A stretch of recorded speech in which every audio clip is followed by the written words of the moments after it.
Good morning, Canada. I am your host, Amit Ori with Game Changers. Before I go further, I hope you had a good holiday season and a prosperous new year. Today, we hope to talk about cricket in light of COVID-19 restrictions around the world and in Canada. I've brought a couple of special guests, one of whom was a former under-19 national Canadian cricketer who played in the 2010 World Cup. He is also the host of his own social media platform known as Dropped Again, and also enjoys his cricket with Toronto Cricket, Skating and Curling Club. My second guest has been involved with cricket from the very beginning. They have been involved not only at the grassroots levels, but they have been playing cricket, coaching cricket at the academy level, and have been involved in a selector's role for the Canadian national cricket team. Ladies and gentlemen, I'd like to introduce you to my first guest, Arsalan Qadir. Hey, thanks for having me. No problem. How are you? I'm very well. I'm doing well, thanks. I hope everybody else is as well. I know it's a bit tough during lockdown, but I hope everyone's doing well and staying safe. Oh, I completely agree with you. It is pretty tough on this end, but hang in there. You're doing very well so far. Right? And here is going to be my next guest, ladies and gentlemen. I'd like to introduce you to Philip Navaratne. Philip. Hey, hi there. Good morning. Hi, Amit. Hi, Arsalan. Nice to be here. Thanks for inviting me. Oh, not a problem at all. I've heard a lot of good things about you. Oh, well, I hope they're all good things. I'm sure you guys know each other pretty well as well from previous days. Yes. Yeah, I think Phil had a little bit more hair when I first met him, but yeah, we've known him for a little while then. Yes. Yes. I remember Arsalan from his junior days until he became a fully fledged cricketer. Yes. Yeah, it's been a while. I've been around. All right. Well, I've asked you on the show. Basically, I've got a couple of questions, which I don't mind both of you if you could answer those for us, for our guests. I mean, I'll be starting off with Arsalan first, and then maybe ask something similar or slightly different question to you, Phil, if that's okay with you guys. Yeah, sounds fair. All right, so let's begin with our first question. And Arsalan, tell us what motivated you to get involved with cricket, and what was the highest level you achieved in Canadian cricket, please? Yeah, it's a good question. So my cricket journey really started in 2003. Before 2003, I was playing baseball at a pretty high level, pretty competitive level, rep. And then I ended up watching the 2003 World Cup I didn't really realize Canada played cricket. So growing up in Pakistan, being born in Pakistan, sorry, not growing up, being born in Pakistan, I was aware of cricket, obviously. Played it back in Pakistan at a young age of 4 or 5 years old. But then once I moved to Canada, it was all baseball from there on in. And then until the 2003 World Cup, once that happened, I realized Canada was there as well, and made the decision that cricket was going to be the way forward, and decided to make the change.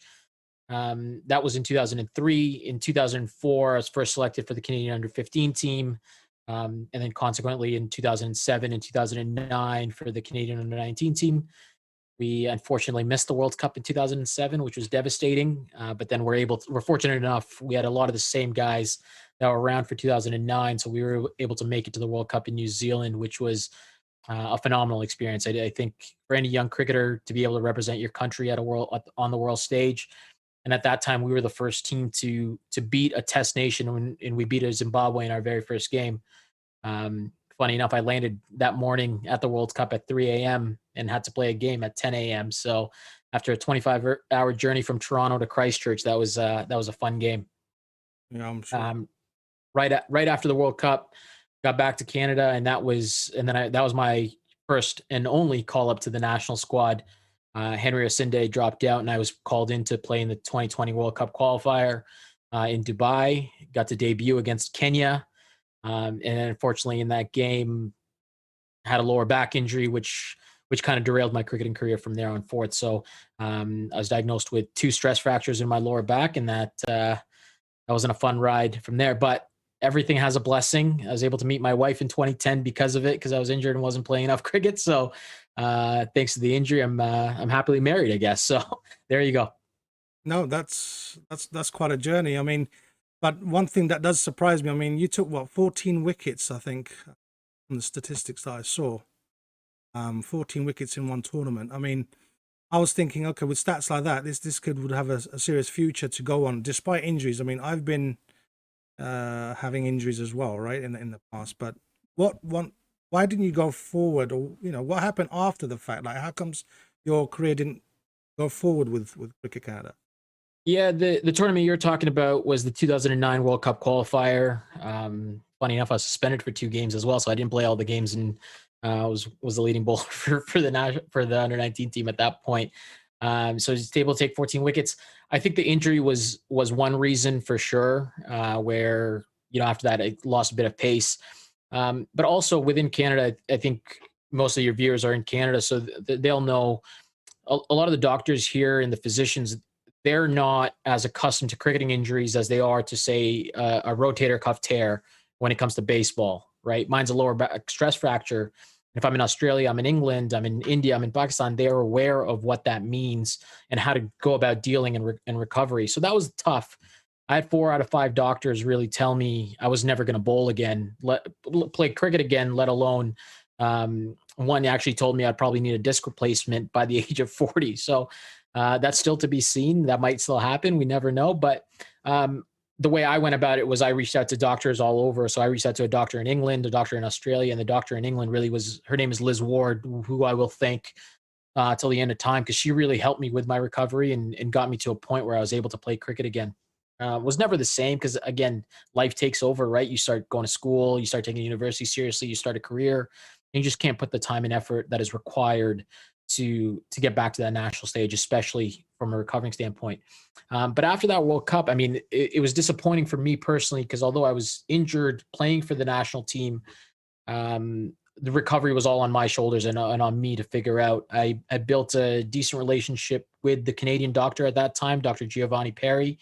He was a chiropractor and a physio, so I was able to work with him. And I'll never forget 2010, obviously qualifiers, but the Canada played in the 2011 World Cup, right? That was in January of the next year. So we had about 10 months to go, and I just played for Canada. And he reached out to management at that point and said, "Hey, Arsalan, I'm treating Arsalan for his back injury. We can get him ready. Is he a part of the plans? Are we supporting him? What's going on?" And they just basically said, "Nope, not a part of our plans. See you later, bud." So yeah, so it was a bit frustrating and it hurt, but you roll with the punches sometimes. That's I mean, you hit a few things on the head there, but no, thank you for that response. Really appreciate it. Let's get over to Phil. Now I have a question for you, Phil. Yeah. And I hope you don't mind if I call you Phil, do you? Oh, not at all. Yes, Phil's good. All right, wonderful. I believe your father originally played for Sri Lanka, like in the 50s. I believe your brothers also played for the national team here in Canada. You've played a lot of cricket. Essentially, cricket runs in your blood.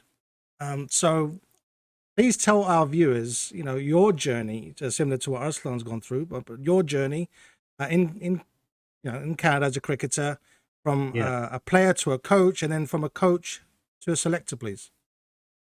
Yeah, well, let's see. It's a long journey. I started my cricket as a kid, I guess, back in Sri Lanka. My dad did play for Sri Lanka, which was then called Ceylon. Back in the days, it was the All Ceylon team, or now it's the Sri Lankan team. Yeah, I was lucky to be born to this family. He played against the greatest cricketers, Donald Bradman, Sobers, Everton Weeks, and all of that good stuff. Oh, I was a little baby then, but I remember all the nostalgia, the talk about it. My dad was a wicket keeper. He was known as one of the world's best wicket keepers in his time. So we learned, me and my brother, played school cricket. I played for my college, played for my club.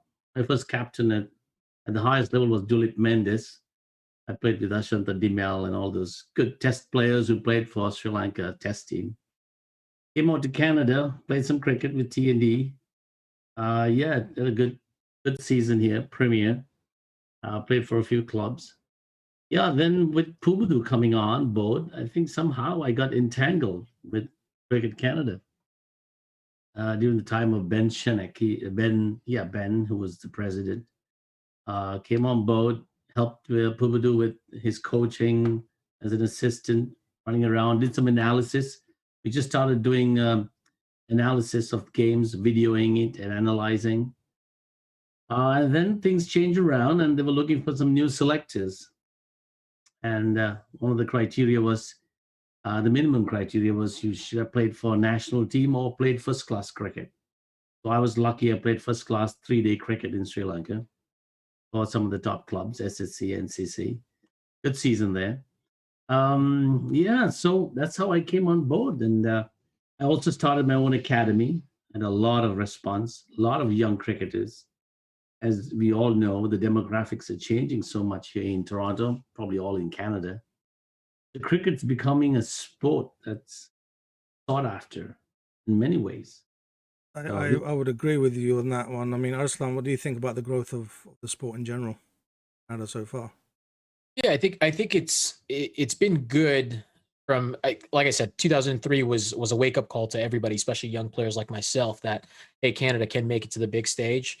And I think from there on forth, the 2011 World Cup was that. But unfortunately, since then, you're not able to see the cricketers at the highest stage anymore. You're not seeing them at World Cups, which I think we'll see the effects of that in 10 to 15 years, because those kids that are 6, 7 years old will be coming to age at that point. But right now, you're seeing the effects of the 2003, 2007, 2011 World Cups with the likes of Nitish Kumar, Akash Gill, Akil Kumar, the names that are there, the young guys that were born and raised in Canada, stepping up to the forefront. So really, I think the effects of Canada not being at the top level over the last few years, we're going to see those effects in 6, 7, 8 to 10 years down the road. But right now, we're in a really good spot because we've got a lot of young, very good, talented cricketers coming up. That's very true. But I have a question back to Philip. I mean, why do you think these, the youngsters, especially, I mean, I still feel the numbers are still so low. Like, by birth, how many Canadians, who are born here? I don't see many players who are born here playing cricket. Can you tell us why? Yeah, you're right there. There's very few born Canadians. I have a son who was in cricket, who was born, and he started his cricket like Nitesh, with Nitesh and Nikhil Datta and some of those kids. Those are the kids I grew up as a coach with. Those are the born Canadian cricketers. Why didn't they? Nitesh is one of them who played the national team, born Canadian.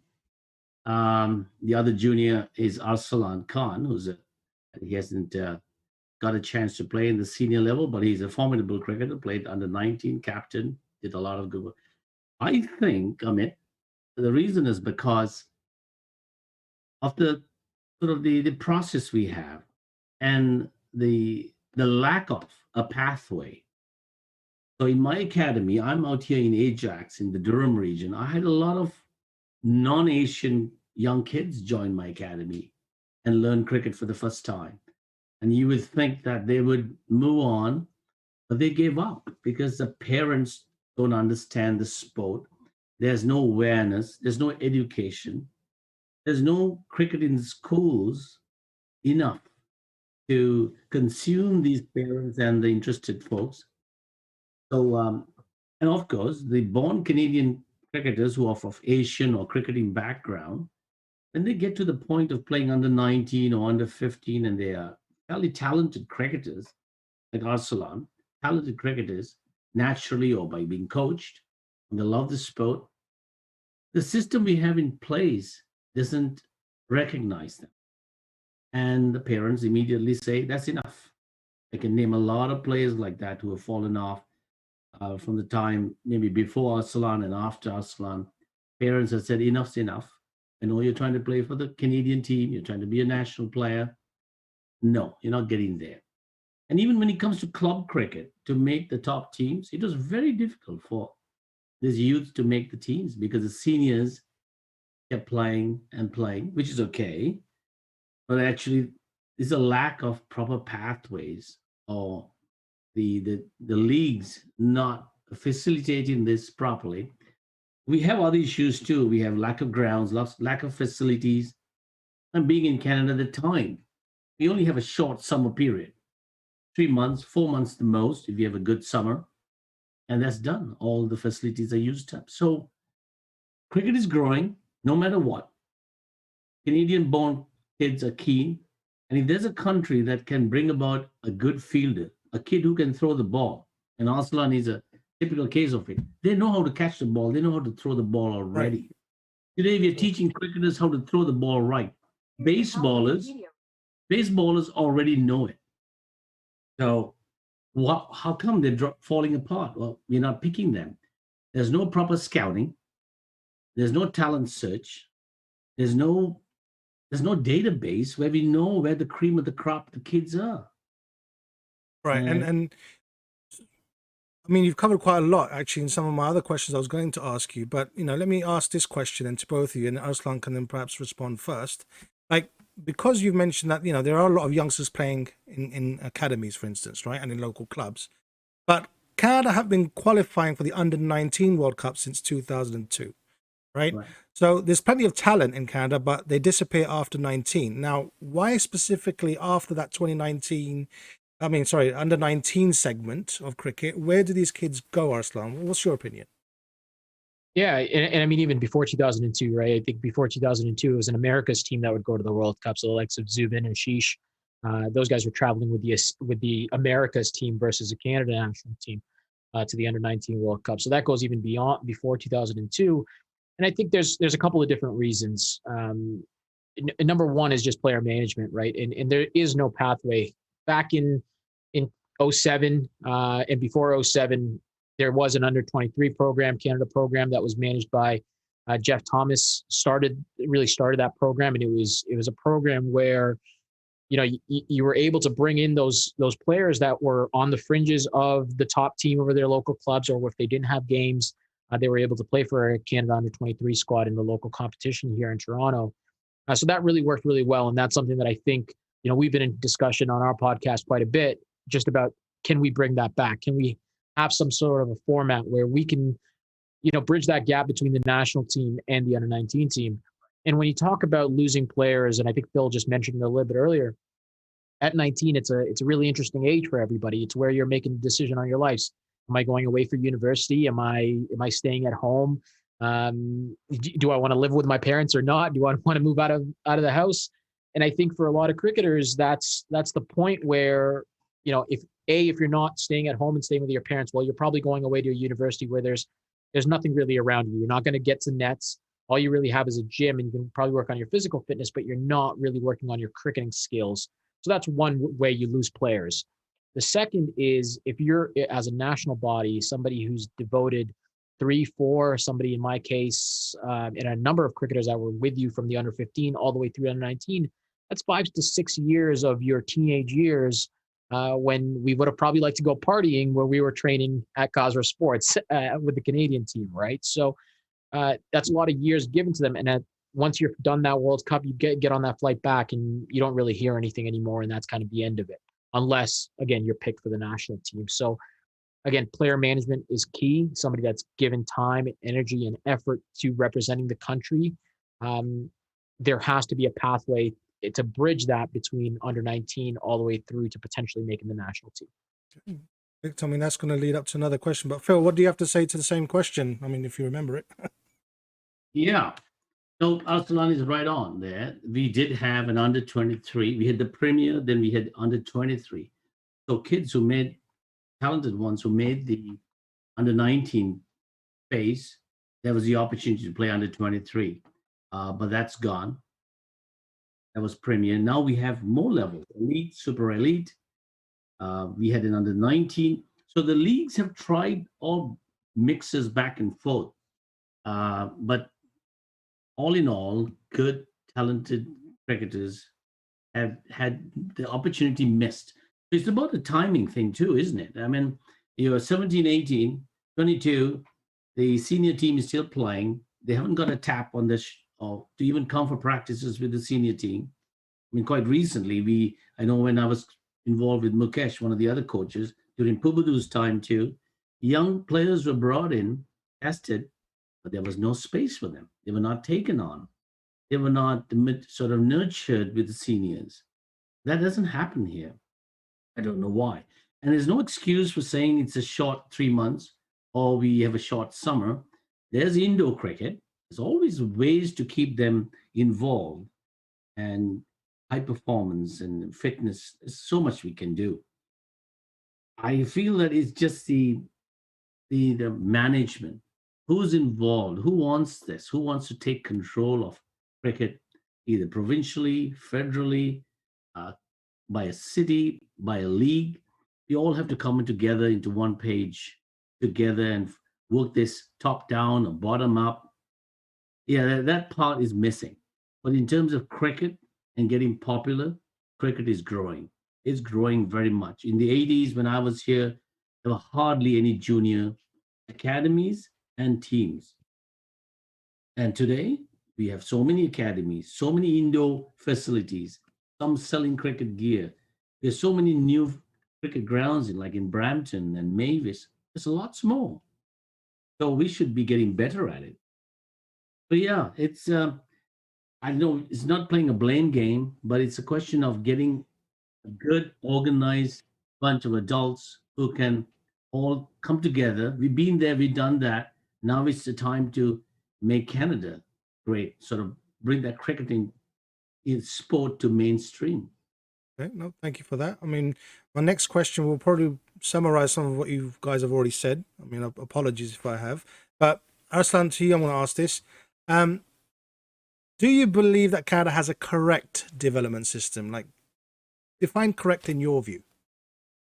Yeah, I was just going to ask you to do the same thing, right? Right. It's a very subjective term. Now, when it comes to development, I think we got to look at it in a couple of different ways. The first way to develop is we're talking about high performance development. But the second way to look at it is just development of the game itself and the development of cricket. I had a chance to had conversations with the guys at Rugby Canada a couple of years ago. And the main thing they were looking at was how many people do we have playing cricket? It doesn't have to be high performance, but how many do we have that are playing cricket? And one of the things that we would love to see is just kids playing the sport, whether it's in their backyards, whether it's at a park. And then once you start to grow those numbers, then you're able to then develop the game. And that's something that we're not seeing right now. I know there was an initiative to get cricket in schools. Zubin Sarkari was leading that when he was with Cricket Canada. So I don't know where that's gone, but that's something, again, I know Derek Perez do some work with schools now as well. So that's something that we need to do when you talk about correct development. That's just about developing the game of cricket overall. The second piece of that is high performance development. Now, I think that's also somewhere that we've struggled over the years is we're able to identify individuals that are giving time, energy, money to represent the country. But then where do they go from there? And I think that's something else that where we need to improve. So I don't think correct is the right term necessarily. I think it's just about, are we developing the sport and are we developing cricket? And if the answer to that is yes, but we could be doing better, that should be the answer, because we should always be looking to do, how can we improve? How can we do more? How can we do better all the way through? Because I think right now we can't say that we're doing enough. And that's a challenge. And to Phil's point a little bit earlier is it's all fair and well. We're talking about cricket grounds. We're talking about number of academies, all that good stuff. But when you think about it from a business standpoint, what matters most to a business? It's the product. And when we're talking about a sporting body, the product at the end of the day, which is on display, is your cricketers and your performances on the field. And that has to be the focus if we're going to move the sport forward at all at a high performance level. If we're not putting enough money, time, energy into our product, well, we're failing. And that's what I think it boils down to, is we need to put more time, energy, and money into the product of cricket in Canada. That's a great response. I mean, Phil, do you have anything to add to that, please? Yeah, I second everything he said there. Very, very much sort of the high performance for the elite, the talented. I would like to add, I mean, without being misunderstood, cricket in Canada, I feel, is not progressing and moving along because it's so complex. Canada, so multi-ethnic, multi-traditional, multi-everything. And I think sometimes we lack to play this game as Canadians. I think that's a big important rule. We must all play this game as Canadians. This will move it from the grassroots community level right up to the national level, both in men, women, juniors. Then we'll be probably recognized. And when it comes to the businesses and the finances and going after sponsors, they know that they're talking to us as Canadian cricketers, Canadian clubs, Canadian academies. You know, I hear this even in my community of Sri Lankans. Now they're talking about cricket as if it was imported from Sri Lanka. And I'm sure they do that with the Indians, and we had to stop doing that. We had to make it made in Canada. I think that's something that I like to stress on. Thank you very much for that. I mean, but okay, so you've mentioned quite a bit, both of you there. So, I'll go back to Arslan. I would love to ask you, right, what would you suggest to players, coaches, academies, provincial boards, even the Canadian National Cricket Board, about how Canada can actually think about accelerating towards Test cricket then? Test cricket. I mean, I think the first thing that we have to ask ourselves is Test cricket the goal, right? Because I don't think ultimately for associate nations, it's a realistic goal at this stage. And if you look at Ireland and Afghanistan, they were at a time where, they were already at ODI status, but what is the next? So I think we have to look at it is becoming a test nation realistic, for one? And for two, should that be our ultimate goal? I think our next goal should be, let's become an established ODI nation. And if we can do that, that's where we need to go. So that's for one, is we just need to identify what our actual goals are. And then for two, if we're looking to get there, I mean, I think we've got some of the right players and right mindset there right now. The likes of Nitish Kumar, the likes of Nikhil Dutta, these guys that have been really raised in the Canadian cricketing system. And now is the time for them to really put their hands up and say, we're going to perform for our national team. And as a cricketing body, we have to put themselves in the correct positions to be and empower them in order to put their hands up, right? Because that's the role of administration, is put your players in the best opportunities to be able to succeed. And if we can't do that, we shouldn't be in the job in an administration role. So that's the other thing, is I think we have to put more energy towards allowing these guys to succeed. And the second is we need some consistency, right? I think over the last 4 or 5 years, we've had 3, 4, 5 different coaches. I think 3 or 4 or 5 different captains. So I think there needs to be a level of consistency there as well. Is let's come to a game plan. Let's analyze what a 3-5 year game plan is, and then let's put that into motion, whether it's on the cricket field or from an administrative body. Because I can tell you, you're probably going to start to lose some of these cricketers to the U.S. The Major League Cricket is right around the corner. You're going to lose some cricketers to the U.S. Very, very soon. All right, thank you for that. And Philip, your opinion on Test cricket acceleration, maybe? Yeah, let me see if I can throw a different twist to this. I've had the comfort, the luxury of meeting people like Mudassar Nasser and Rodney Mash, who came out here to Ontario and did a week's coaching session. And after a whole week of batting, bowling, watching, talking to them, this was Mudassar's comment to me. That, Phil, you got a problem here. You got a bunch of cricketers who are very good at batting in a box. They have no idea what the cricket field looks like. I said, really? Yes. That was the one comment. And then he said, you have folks, you have players who have moved out, played World Cup, and come back. But I think what happens is when they come back here to Canada and they continue their season, they turn out back to playing like Canadian cricketers. They've forgotten that they've gone and played at an international level where the game is at a totally different level, many, many levels higher. They should be coming back and taking on their peers, their buddies, their clubs, and raising the bar. Instead, they throw it all away and go back to their old style. That was some of the comments that even Gus Logie made after a whole season where he went with our team, I forget where now, when he came back and he was watching these guys training indoors with me. His comment to me was, Phil, look at that.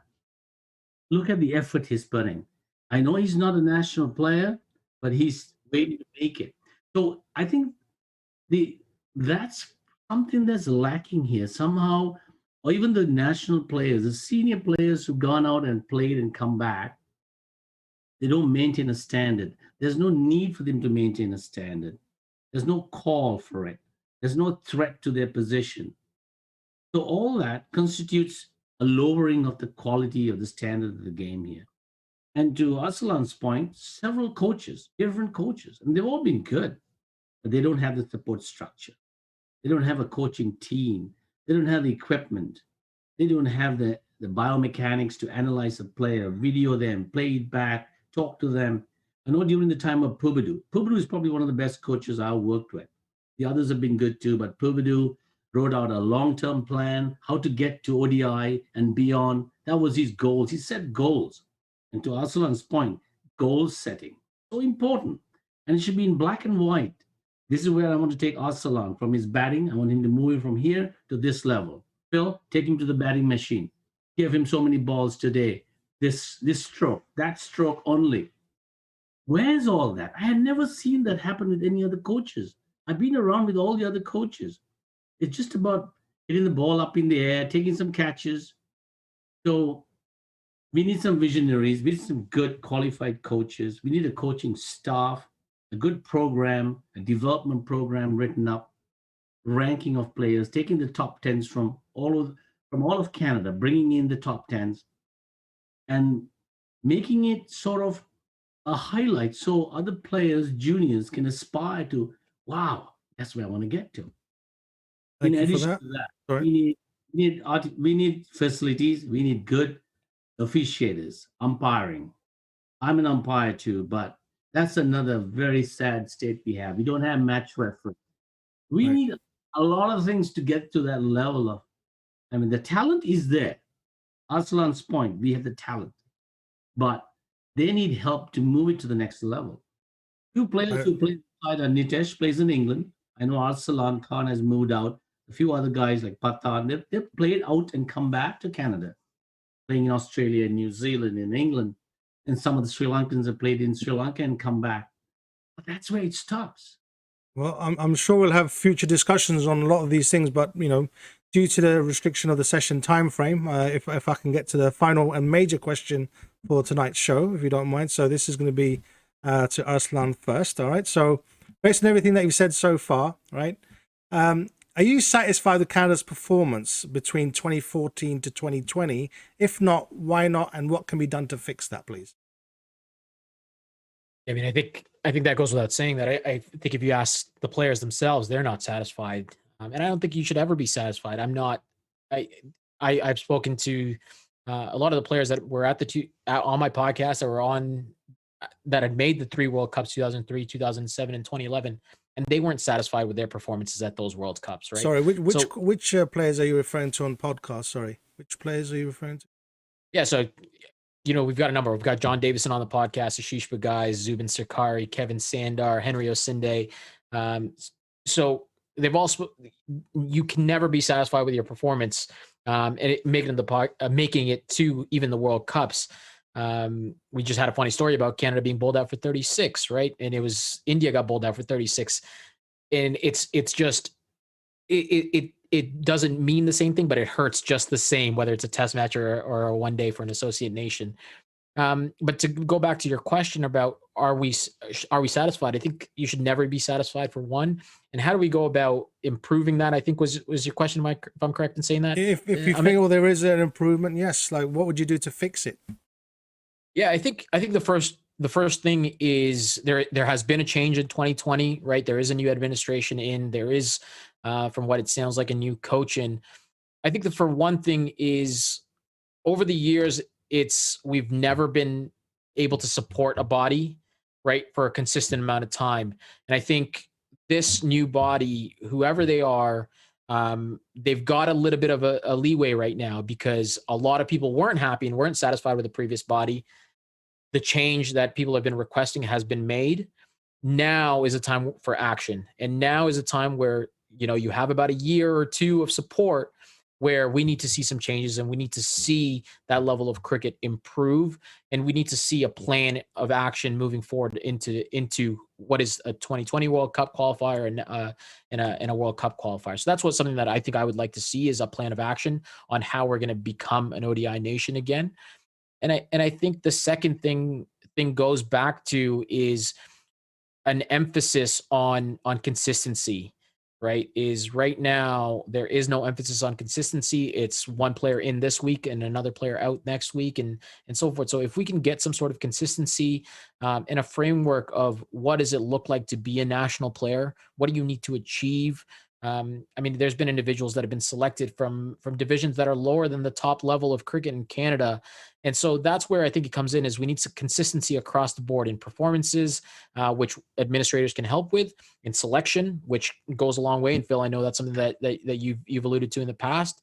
And then obviously at the end of it is performances with the cricket on the field. So a lot of improvement that is needed. But I think the other thing that we need to do is also come together as a cricketing loving nation and the people that love cricket in Canada and really back the guys that are on there. Because at the end of the day, if it's a player that is selected who is not up to mark, it's not his fault. He got selected. He's going to go on that trip. We still need to back those guys and not be able to, especially if it's their first trip, we still need to get behind them and wish them the best of luck and hope for their success, not praying for their downfall. Which I think there's been a lot of people that have been guilty of doing that in the past. Thank you. Philip, what do you think about the performance then, and what can we do to fix it if there is a problem? Proper selection.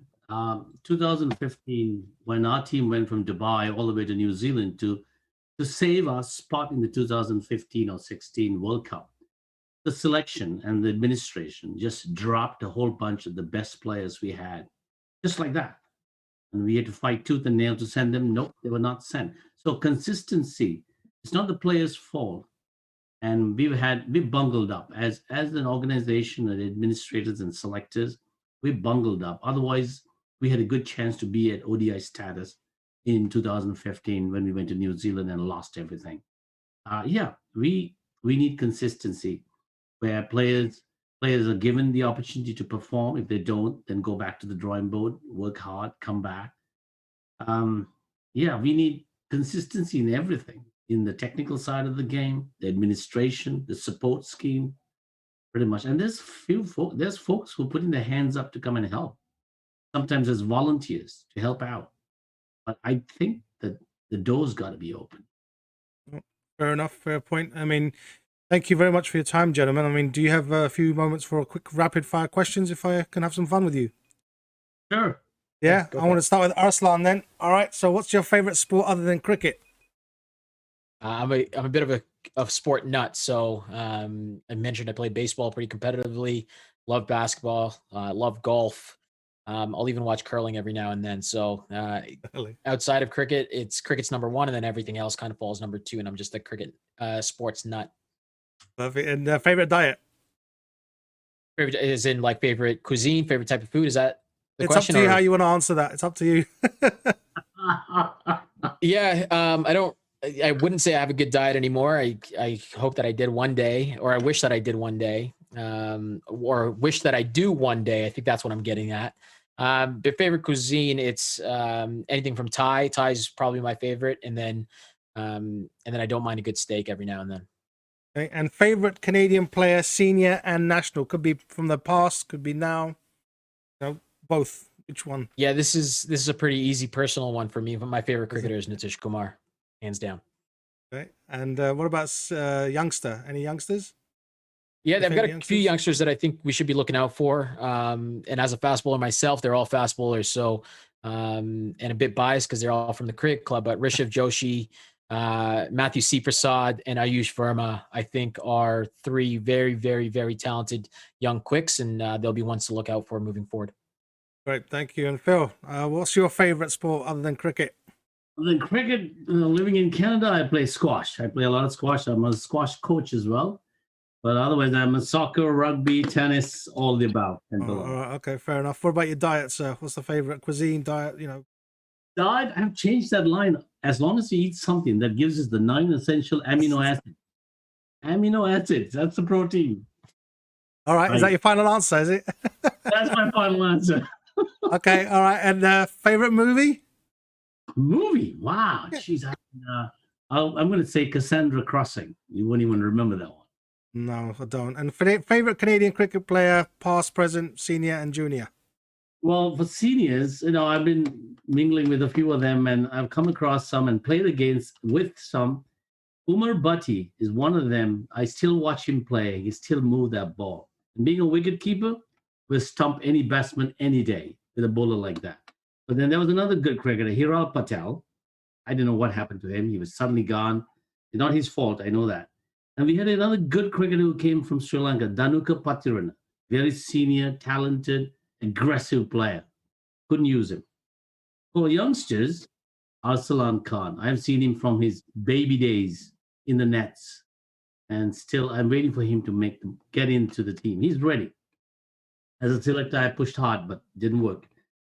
That's my scoop. And Arslan, sorry, did I ask you about your favorite movie? I don't remember. No, but that was a Sorry. pretty easy one for me. That's Hardball. Hardball. Okay. Pretty easy I'll have one. to look into that one. Is it on Netflix?